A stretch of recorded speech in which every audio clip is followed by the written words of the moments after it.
So this week has been one of our slowest weeks since we started building the van because there are so many things that have been going wrong. And then I thought, since I've been meaning to make this video, I've been meaning to make a live stream addressing the questions I've been getting in the comment section. So I thought this is the best time to just talk about all these things, and then the next video would be a van build video. So yeah, in this video I'll talk about why I chose such an old van, my plans for security to stay safe as a solo female van lifer, and personal hygiene. The first thing I'll be talking about is why I decided to buy a van so old. That's the question I've been getting. Actually, so many people have said that you would have used the same amount of money you used to buy this van to buy a better looking van. My first van build video where Steve came with his blue Volkswagen. Do you know that blue Volkswagen, they bought the engine for $3,500, just the engine, and they bought the van itself, the shell, for $1,500. My van, this van, the owner already changed it because it was a cargo van. They already changed it to a newer engine, but they didn't really need to change the body because it was a cargo van. So basically, instead of spending $5,000 like that Volkswagen, for instance, I spent $1,000 getting a van that already had its engine changed. Now the truth is, if I had opted for one of the matatus that I was getting, because I was getting so many matatus here in Nairobi, between $2,500 to $3,000, if I had gotten a matatu like that, then I definitely would have needed to change the engine because they had ridiculous mileages and they had been plying the roads for years. I definitely would have still needed to change the engine. I still would have needed to upgrade the bodywork because I have to build it to my own taste. Most van lifers that started van life with vintage vans have struggled with rust, and it takes so much time and money to fix rust. The first time I sent people to check this van, I was specific about the engine and the rust, and they told me that there was 0% rust and the engine was fantastic, and that was why I bought it. So I escaped rust and a bad engine by buying a bad body that I am building by myself. When you see big van lifers now, the ones that have big vans now, most of them started with crappy vans, and they tell you to start with a crappy van from the beginning. It's just like when they advise you to buy a second-hand first car. So you make your mistakes with your first car, and then your next car would be fantastic. That was my story, and that's the story with my van right now. Knowing that a business thrives somewhere and then going to somewhere new to start it, and then you put all your life savings when no one else has done that business in that place. You don't know if it is going to do well, you don't know what's going to happen, but then you put all your life savings. No, it is wiser to test the waters and see what happens. With this van, I'm going to ply the road of Kenya, go everywhere. I could be miserable the first week. I could want to end van life after the first week. I could think that it's going to be I'm going to have the time of my life van life in, but it would be the worst experience of my life. I could be arrested. The van could be stolen in the first week, which is true. If I had bought a van of like $10,000, of course I'll convert it for like $7,000, $8,000. That makes sense. But does it make sense to invest $20,000 into something I don't know is going to work? If there had been van lifers here, like say 2 van lifers, 3 van lifers who have done this and this had worked for them, then yes, I would know that this is going to work. But for something I don't know is going to work, nah, this is my trial van. When I am done with this, if I decide to buy a van the next time, I have plans for next year. When I decide to buy the van, that means it has worked for me. This has worked for me. But what if it doesn't work for me and I end up selling it? By the time I've spent about 6 months in this my van daddy, at least I'll be familiar with the roads. I'll know how to interact with the police. I would have learned some Swahili. With this one, I'll determine that. Then the next van, I would know what to fit in and the things I don't need. So this is the van I'm learning with. This is the van I'm making my mistakes with. In my sincerest part of heart, I couldn't have gotten a better deal for a van as far as I'm concerned. So to answer the question about why I bought such an old van, I mostly bought the engine and a no rust van than the look of the van. Then talking about security, I have just one question for you. Wherever you are watching this video right now, how truly safe do you feel? Is it 100% safe for you there, whoever you are around, wherever you are? The reality of life is that one could be standing somewhere and a truck's brakes fail and it comes to hit one. Like, it's as true as that. There is nothing guaranteed. Safety is never guaranteed. In houses you live, break-ins can happen. But how well do you secure this house? Because if you leave your house unsecured, people would break in and steal your stuff. So for security, I'll be talking about places I'll park. I'll talk about the things I'm putting in place to make sure that I make this van a fortress and make sure that even if someone breaks in, they would have worked their hearts out and they wouldn't forget the experience they would have even if they succeed in breaking in. So to answer the question, where will I park? Well, there are so many options. There is this website called Couchsurfing. It's a website where you get to sleep on people's couches, but in my case, instead of sleeping on people's couches, I would contact people to sleep in their compounds. People rate themselves, so it's easy to see the bad ones and the good ones. I'll use friends' houses sometimes. I plan to basically park anywhere. So the idea of building a stealthy van, the ultimate idea is to be able to park anywhere. Then the question about whether or not I am worried about break-ins, about thefts. Well, yes, I am worried about things like that, and that's why I am looking to make the van a fortress. So on the windows, on these windows here, I plan to build a mesh. We call it mesh. I don't know if that is how it's called. This barbecue thing, yeah, we plan to build it over it here, and the glasses will be tinted, so you can't really know that there is something like that looking from outside. Yeah, then in front, the windscreen, I was advised to do the same thing, but I haven't exactly made up my mind. Then in upcoming videos, you would see the things that I'm going to do to the windows. These windows won't be here. I mean, we reinstalled the windows, but then I recently changed my mind. I'll be making it into a fortress and not something that can easily break when a stone is thrown. Then I plan to install security measures, safety measures. Like, okay, so I can't tell you exactly the things I'm going to install because the elements of surprise would be my best weapon. But yeah, I would say things like pepper spray, bow and arrow, tasers. I mean, I'm in a new country. I'm in a country that is not mine, where I have no family or anything, and I would have everything I own in my life in the van. If you succeed in breaking into my van, you are going to leave a dent in my head. Like, it's going to be a forever mental dent, because I am going to pick myself up, of course, but it's going to take some time. I'm going to leave a physical dent on the other person. I'm going to put a lot of security measures, and there are some that you would see over the course of the build. I'm going to have an arsenal of weapons to use to protect myself. I'm not oblivious of the fact that I am a solo female traveler in Africa. So yeah, I am going to act like a solo female traveler in Africa, basically, for my own security. Then there's the question about why I decided to install a sunroof and not a pop-top roof. The idea of a pop-top roof is for extra beds up and for you to be able to stand, but you have to lift it up.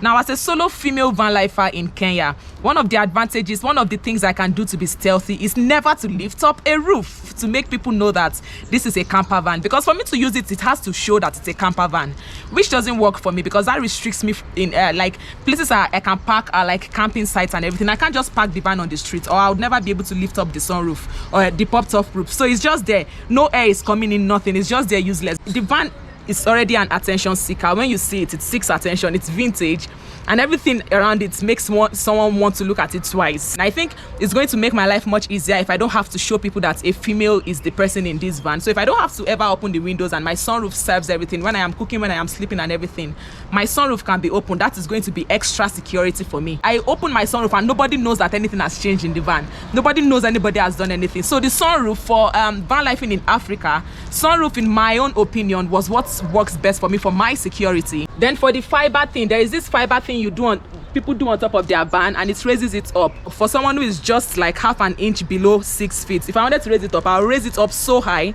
that it's going to look very ridiculous. So when I bought the van, I always knew that I would never be able to stand in it. So it just made sense to maximize the roof, and getting a sunroof was the best decision for me.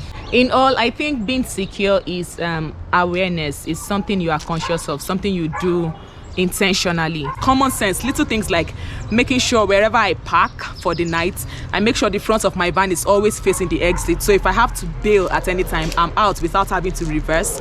Little things like always sleeping with my phone and my car keys beside me at night, making sure that whenever I sleep, my van is well arranged, so if I have to hurry out of somewhere, things won't be flying around. I always have to plan ahead for wherever I'm going to sleep for the next 2 weeks, so that is going to make me not be in the kind of situations where I get to sleep in dangerous places. I would never post pictures in places I still am. Like, my Wi-Fi hotspot wouldn't be set with a girl's name, for instance. So if there is someone parked beside me or around me, if they are on their phone and they are checking for Wi-Fi around and they see a van parked lonely somewhere, if they see my name is like something like Cheeky Angel, of course it's a girl that is in the van. Do you understand? So changing it to something more intimidating, having a whistle with me all the time, so if I fear that someone could successfully break in, I could always use my whistle. Nothing is truly safe. I mean, safety can't be guaranteed in any aspect of life, but you can easily mitigate your risks by making sure that you do things as you're supposed to be, putting measures to make sure that you are at your safest at all times. So I decided to save the personal hygiene for last because it's the nastiest of all. Where will I poo? Where will I pee? Where will I take my shower all the time and everything? So let me start with the first question. How will I shower? So just as I mentioned earlier about couch surfing, that's exactly how I would use it for shower as well. I would sometimes shower at a host place. I'm going to use beaches, swimming pools. Most beaches that have campsites have shower places where you can just take a quick bath. But the most shower I would always have is with my van. I'm going to have a solar shower bag. I'm going to have a pop-top shower tent. So with the shower bag, all I have to do is fill it up with water, put it in the sun. It's going to get hot. And yeah, I have a bath, so I have that covered, and that's exactly why I'm starting at the coast, because it's where beaches are. It's where you would typically see camper vans, so it's where my van won't be so odd. At the beach, for instance, it's hot enough and a beach is on the sand, so I can easily put out my tent and have a shower, and it's not going to be odd. So yeah, that is my plan for showers. When we are done with the work for this week, I would have been at 4,000 for the van spend. And that's exactly why I have no idea how much I'm going to spend for the toilet. I don't know what kind of toilet I'm going to eventually get, because the how much I've spent, what's my pocket is like, assuming I'm going to have a pocket anymore at the end of this van build, is going to determine what kind of toilet I get. But all in all, I don't think toilet is going to be a problem for me. Because I think most times our body tells us, most times it is in the morning that I do my business. The bowels tell us when the business is almost about to happen. Seeing as I'll be living in a moving home, if I'm not in nature, that means I'm in a city. I literally will be driving past grocery stores, for instance, past restaurants and so many places. I don't think toileting is going to be a big deal for me, except for those times when you have diarrhea. Situations like that, no matter what toilet I decide to buy, I'm going to buy the potty where I can easily do my number one. So in situations like diarrhea, then I can use it to do my number two when I have emergencies. Then there's the issue about being a girl and how van life would be much easier for the male gender, because girls can't control getting their period every month. The issue of that, I plan to mostly use menstrual cups, because with menstrual cups, you don't need to dispose of something solid. You dispose of liquid, and that's what my toilet would be for. So no matter what kind of toilet I would have, I wouldn't have solid waste, like pads, for instance, tampons to dispose of. And the thing is that for me, my body tells me when I'm going to menstruate. Like 2-3 days before, I get so many signs, so many uncomfortable signs. And yeah, so I would know that it's time to menstruate. So I either go to an Airbnb, for instance, if I think it's going to be painful. If I'm going to be in the van, then be somewhere where I have easy access to water, be at a friend's place. It is just basically by planning, just as I'll be moving around with the weather. So if it's too hot somewhere, I go to somewhere that's not too hot. That's exactly how I move around with my body. As in, my body is going to tell me what kind of place to stay next. So yeah, for that aspect, the menstrual part of it, I don't think I'm going to struggle, but who knows, I might actually struggle. But definitely I'll tell you guys if I'm struggling or not. So I'll say going into this lifestyle by choice and not out of necessity makes all the difference, because that means I have the choice of what I want to put in my van. I have the choice to make it the kind of home I want it to be. I have the choice to make it as comfortable as I want it to be, because it is not out of necessity. So that means even though I'm saying rent in Kenya is expensive, it is expensive, and I've done it in a previous video. But I moved out of my mom's place at 17. I have paid rent every year since I was 17. I haven't missed it at all, not 1 year. And by the end of this van build, I would have spent at least 2 years worth of rent. I'm not doing van lifing because I have to live in a van, because I'm going to run down if I don't live in a van. No, I'm doing it because I want to live in a van, because it's going to get me out of my comfort zone. It's going to challenge me. I am getting old. I need something challenging. I need to feel alive. It's going to make me feel alive. It's going to make me feel good. There will be new challenges every day, new things to do every day. This is the time of my life. This is one of the highest stages of my life. This is the time I have to be this crazy, and that's why I'm doing this. So why am I saying this? I'm saying this because the fact that it is not out of necessity is going to give me the opportunity to do this into what I want to do it into. So the security part of it, the toileting, how do I do laundry and everything, I believe that being able to do this lifestyle in the first place is supposed to be able to give me that comfort. And even if I'm uncomfortable, because I chose to do it, the discomfort would be something I enjoy, because it's part of the lifestyle. Do you understand? Even when I am uncomfortable, it's not like, oh my god, I can't afford rent. If I was in a house, I would be able to shit well. No, that's not going to happen, because here it is what I chose to do. I'm going to try as much as possible to be the safest I can, and the fact that I am female, I'm a lady, doesn't mean I can't level the battleground. That doesn't mean I can't give it back to whoever is going to attack me when it comes to safety. That doesn't mean I can't put in things in place to make sure that even if something were to happen, I would get out of it, something like that. But let's see how it goes. Nothing is guaranteed, nothing is sure. No matter what I put in place, I can't be sure until I get on the road. So I guess when I get on the road, I'll make updated videos of like what it's like being on the road as a female and everything. And you guys are going to get to see all those videos if you stick around. Thank you for sticking around to the end of this one, and bye.